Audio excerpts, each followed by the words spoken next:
I'm Miss Lisa and I'm someone with a goal.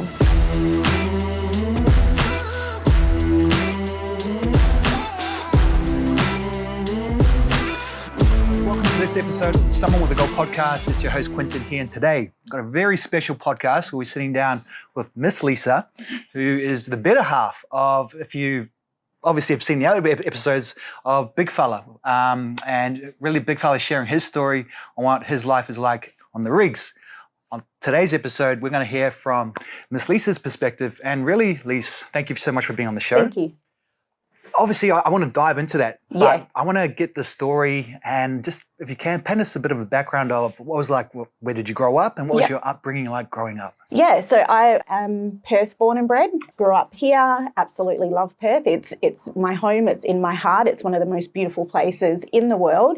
I grew up in a family of 4, so I have 2 older half-sisters and a younger brother, and I also grew up in a FIFO household. So my dad was FIFO, he worked on the mines. It's literally the only job I remember him doing as a kid. Yeah, it's definitely shaped who I am and how I grew up and the sort of family structure that we have as well. So what was Mum doing? What was Mum? So Mum is a qualified florist by trade. Right. You know, I have early childhood memories of being in the florist shop with her when I was little, and I have really great memories of growing up in her workplace as well. So she works in a sport and recreation centre. I know that place like the back of my hand. There is not a corner of that building that I don't know from spending so many hours there as a kid. Watching Mum be a FIFO wife, she was always at all of our sports carnivals. She attended every school event that she could possibly get to, assemblies, everything. Mum was always there.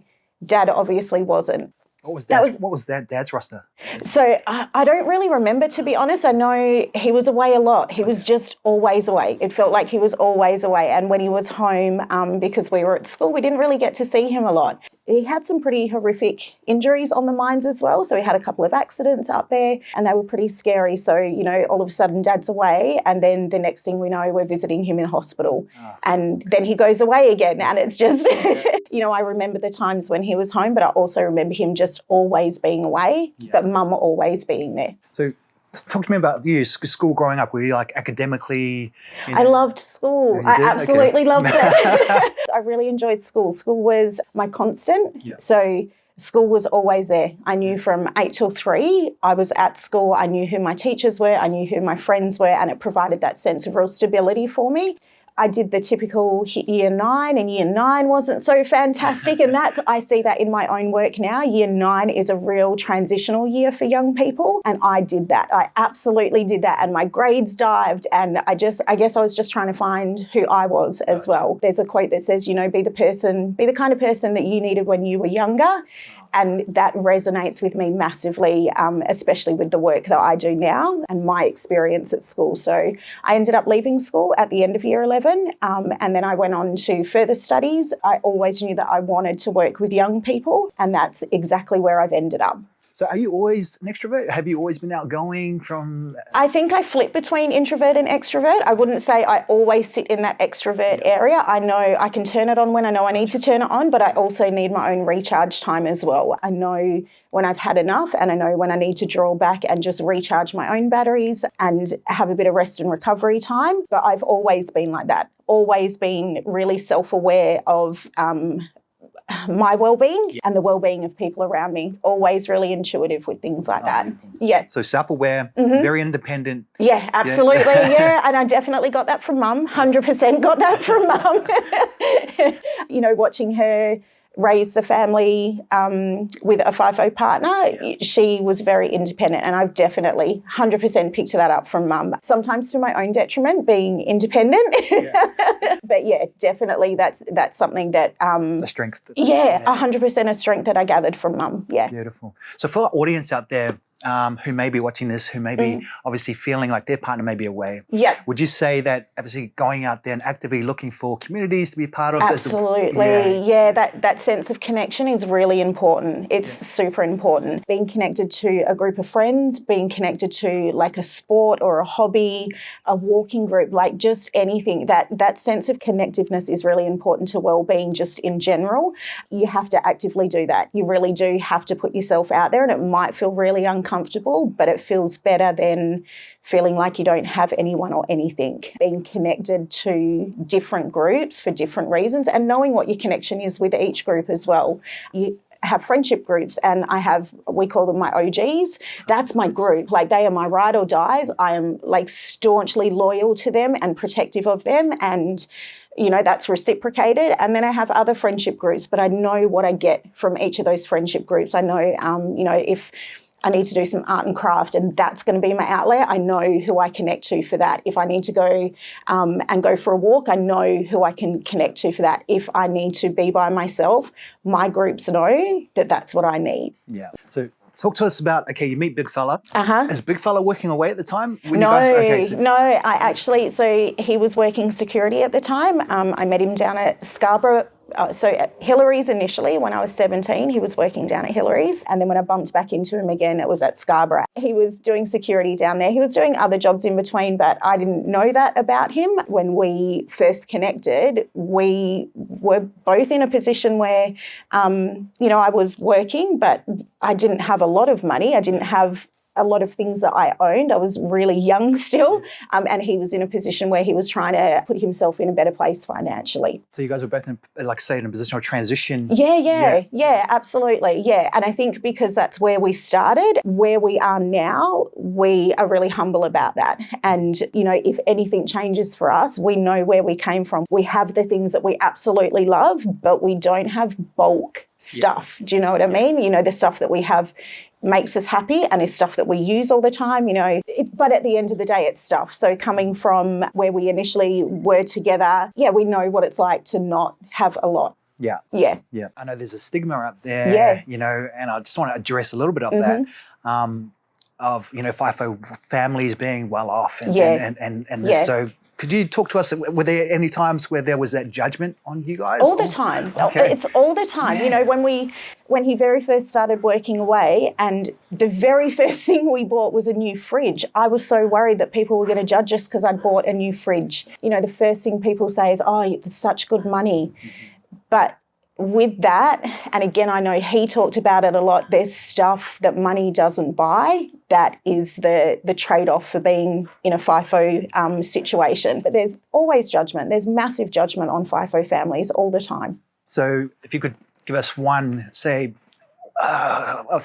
nugget to that person who is going through that right now, who is being judged, what would you say to that one person? I would say, be real to yourself and be real for your family. And if you are doing things for your family and that is where your motivation comes from, then it's just chatter. That is just white noise around you. There are things that money can't buy. Those times away, the things that are missed, there's no amount of money that can replace any of those things. And that's the key to remember. So while you might be able to put yourself in a better financial position, it's being really authentic and realistic about the things that you might miss. And those things are always birthdays, gatherings, important life events, and stuff happens. It's Murphy's Law. Stuff happens when they're away. Yeah. So, that's the trade-off for it. It's not about what the money can get you. It's actually about what you're going to do with it. And are you doing it for the betterment of your family? And, what are those memories that you are making with them? Because that's what counts. That's genuinely what counts.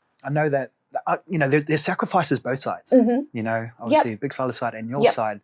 And I just want to address, say, just how that week or that 2 weeks leading up to when Big Fella leaves, what's your process like? What's your mindset like? He has a process when he goes away. That week before he goes away is, it's a really tough week because he starts switching into I've got to go back to work mode and kind of disconnecting a little bit from the family, but in the same sense, wanting to get as much done as he possibly can in that week because that's his last week to do things. So again, it's a real paradox of he's disconnecting, but he's still wanting to do lots and lots. He's physically there, but mentally he's thinking preparing about what I've got to do, what he's got to do for his next shift. So in that, I have to be really supportive of that. I know that that's his process. He is really structured in his routine in that he will always buy pens. I don't know how many pens he must have with him, but it's pens, socks, deodorant. He has a process and that's him getting ready for work. And I know that when he's at work, he puts 110% into that. So allowing him to go to work in the best mindset that he can possibly start his shift in is one of the best things that we can do for him as a family, support him through that. And also knowing that we also are getting ready for him not actually being here. So what does that look like for us? Getting myself into the mindset of, okay, he's not going to be here. So you're going to have to do things for yourself. I don't like to rely on anyone, but it's also that balance of when he's home, making sure that, he feels like he's part of the family and not I'm just coming home and I just kind of join in. And that's a real tricky game to play. It's a real tough balancing act. So my process is, I need to get myself ready for that. I guess I change a little bit as well in that I start thinking about, okay, you're going to be by yourself for 4 weeks. What are you going to do if X, Y, or Z happens? We're really lucky that we have a great support network around us. And, we work really hard to maintain that and to nurture that. And that's really important as well, to make sure that we've connected with the people that are our support network while he's home, so that when he's not home, those same people are still there for us. And it's not just, I'm contacting you because I need something. Do you know what I mean? But yeah, Blade and I just get ready by making sure that we know what we've got coming up for those 4 weeks that he's away. And, when he is home, what else have we got? Yeah. I know he, at our last sit down, he mentioned a couple of times where, there's some tough times. Yeah. Some really tough times. Yeah.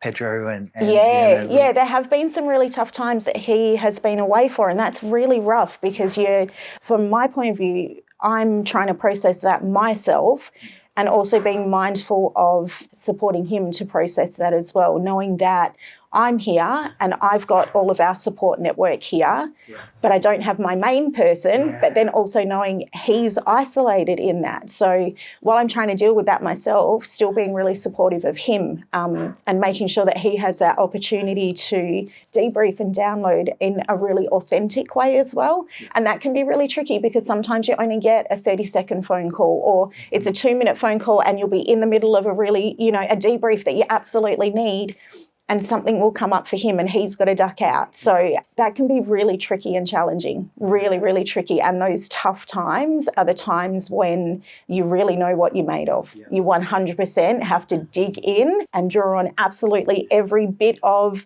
strength that you have for yourself and, for your partner away as well. Perfect. I know with how it works for some families, obviously they've got, say one wife has their own goals and their own ambitions, and that keeps them focused, and obviously that goes with the other half.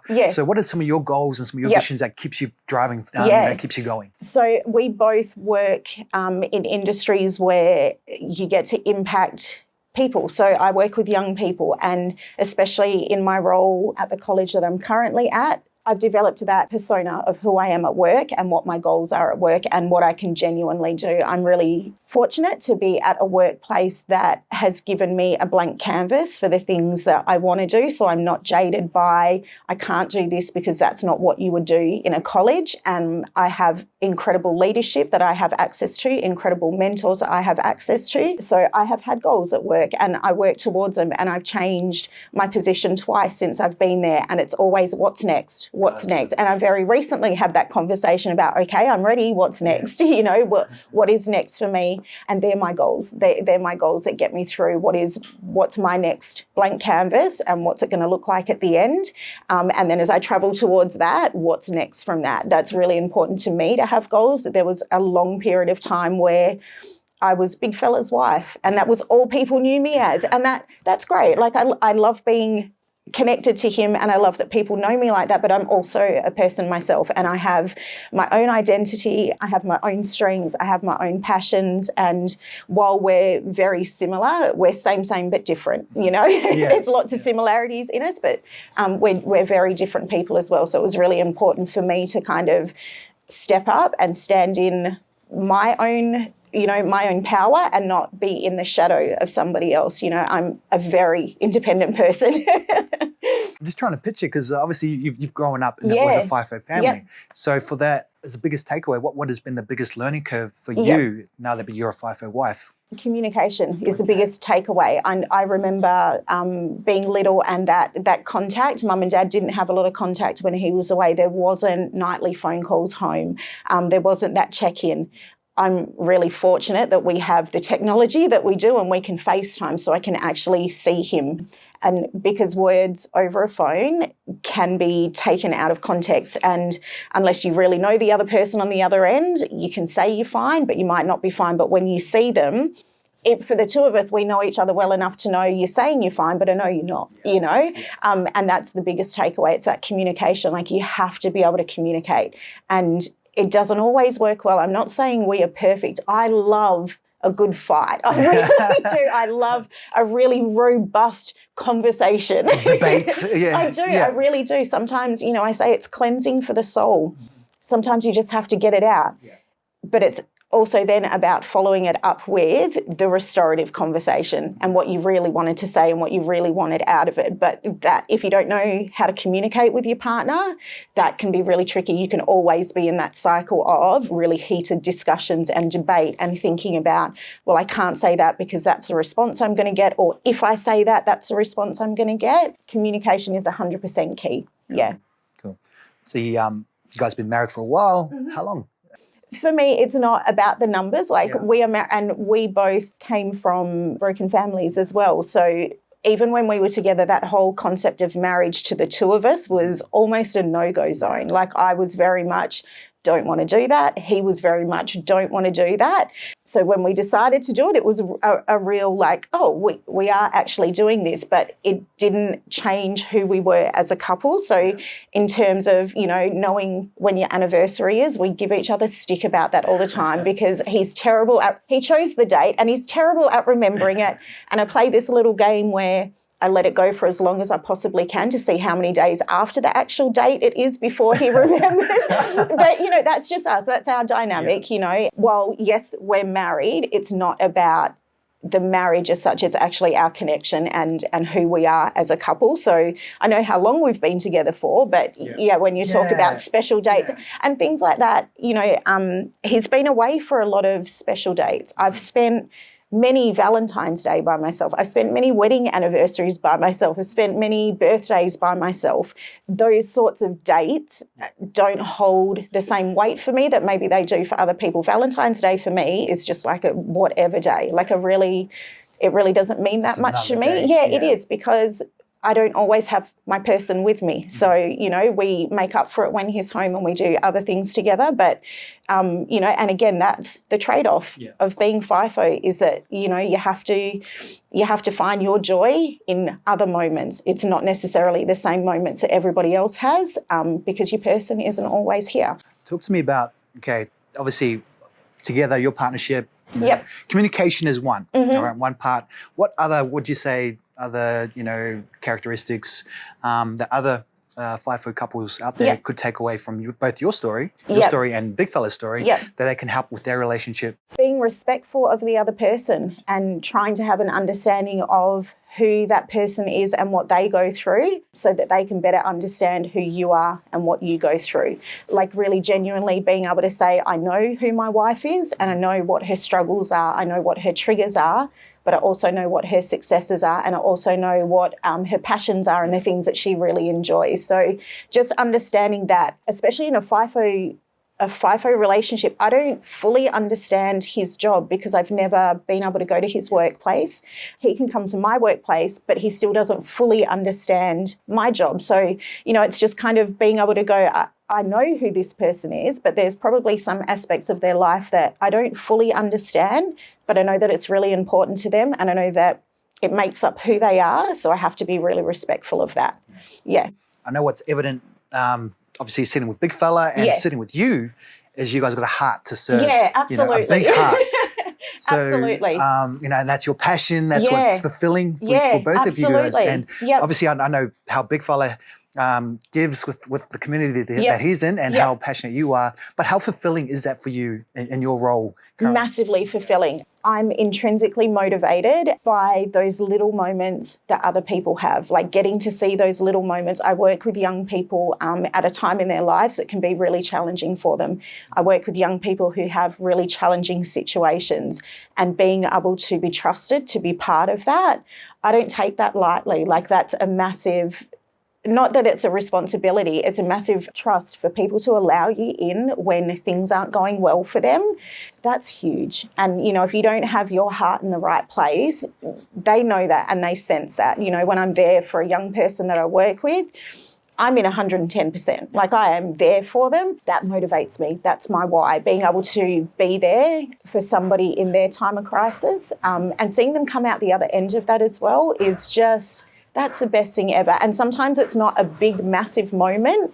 It can be a really little thing, seeing a young person 3 days in a row where you haven't seen them for 6 months, that can be such a pivotal moment. And them knowing that you notice that they're there for 3 days in a row. Isn't it? It absolutely is. It's my why. I want to know that I've left some sort of legacy behind. I want to know that somebody has made choices in their life because of conversations that we may have had together or things that I may have been able to help uncover in them. Again, it comes back to be the person that you needed when you were younger. I was going to say, because with your line of work, you're meeting them at their vulnerable. Correct. At times when they're vulnerable, with the times where they're doubting themselves.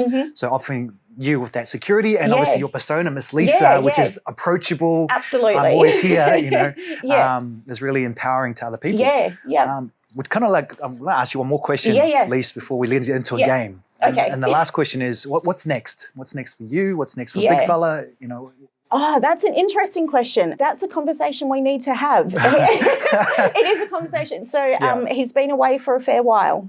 COVID has had a big impact on us, as it has everybody. I'm not saying that we are any more special than anyone else, but we definitely need to regroup and come back together and have that conversation about, like, genuinely what is next for us. Being by yourself for a little bit has had a really big impact on me. I know it's had a big impact on Big Fella. I know it's had a big impact on Blade, and we need to come back together as a family and kind of just regroup and reconnect in a really different way because the situation is different. Just a debrief, family debrief. Yeah, absolutely. And just, kind of go, what do you want to do next? Like, what do you want to do? What do you want to do? What do you want to do? And how do we all support each other to do that? And how do we move forward? And what is next for us? I don't have a real answer to that question other than we need to regroup and come up with that. But in the meantime, you guys are all, still plowing with your goals. Oh, absolutely, Yep, so absolutely. Yeah. That never changes. Like, you've got to stay committed to your goals. If you're not committed to them, what is the point of doing it? What is the point? That's where you've got to stop and reflect and refine and go, if I'm not committed to it, what's missing? Not necessarily what am I doing wrong, but what do I need to change to make sure that I'm really passionate about where I want to get to next? Because if you're not completely in it, you really do need to be able to be reflective and sit back and go, hang on a minute. Yeah. I was going to say, I need to do that. You've got to find something that aligns with you, right? Because absolutely. A lot of people are chasing the money and they're saying money, which is, for me, it's just the tool. Obviously, it absolutely. provides for what you need. But if it's got to be more than that, it's got to get you up in the morning. It's got to set your soul on fire. Like, it's got to resonate with you. You've got to genuinely, feel it. And, I wake up for work every day and I'm, ready to go. I'm ready to go. And things are changing and things are different. And my day is never, ever the same. And I have this gorgeous calendar and a schedule that's beautifully color-coded. And my day never goes like that. But I know that and I'm okay with that. And, it's about being able to go, okay, my day didn't go like that. What I did today was more important than what I had in my schedule, because you've got to be able to recognise those moments that you need to be at. You've got to show up, you've got to turn up, especially, like I said, working with young people. It's unpredictable. It's super challenging, but it's unbelievably rewarding. I've met some amazing young people, and being a mum myself, having a young person that I can also debrief and kind of go, okay, the young people I work with are a little bit younger than you. Tell me about it. Walk me through it. What does this feel like? Because I'm not completely in their world, I'm around it, but it's so different for them. And, being able to debrief with my own son about, things that are happening, and utilising his experiences and kind of going, oh, okay, I get it. I get what that would look like from a young person's point of view, and then translating that back to work, it's unreal. It's unbelievable to be able to do that. the young people that I work with are they're incredible, and I can't wait to see what more they do. Yeah. You know, that they've overcome some challenges already, and I keep in touch with them, and I make sure that, you know, they know that I'm still there. It doesn't matter that you are not necessarily in my workplace anymore. Like you're part of me. Like you're there. I'm also like pretty sensitive about that. It's not about being the cool one. Yeah. It's actually about being, you know, who do they go to when things go pear-shaped? Who do they go to? Big sister kind of thing. Absolutely. You know, they will have people in their life that are the cool people and the people that are fun to be around. But when things go pear-shaped, you really see who young people trust and who they believe in and who they know is going to be there, not to fix it for them, but to walk them through that process and kind of, you know, help them advocate for themselves until they can walk along and do it by themselves, and then have them come back and go, this is what I'm doing now. Best thing ever. I know. Okay, Miss Lisa, we're going to go into a game. Sure. Okay, so the game is I want to throw you one word or a couple of words, and I want you to throw me one word or a phrase of what this word means to you. Yep. Okay, so first word, family. Family is connectedness and inspiration. Okay, money. That's a tricky one, and the fact that I don't have an instant answer for that, I think, shows that that's not high on my list of priorities. I think you probably explained it better. It's a tool. Yeah. Let's go with goals. Motivation, intrinsic motivation to be able to move forward and always be learning. Fulfillment. I think that's different in every part of your life. So I think you need to be able to have moments that fulfill you and not be working towards this one big thing that might seem really far away. 2 more words. Mm-hmm. Okay, so Miss Lisa. Yes. Consistency, empathy, support, I hope inspiration for some people, and just an all-round good time, mischief, mayhem and shenanigans. Oh, love that. Last word. Ready? Legacy. Oh, that's really important. For me, that's really important. What you leave behind and what you're able to impart on other people, you should never, ever take that lightly. You should never take that lightly and not understand the opportunities that you have to impact other people. That's probably my legacy, is being able to take those little moments with people and be there for them in those little moments. I don't want the big moments, those little moments, just the little ones. Yeah. Beautiful. Lisa. Thank you.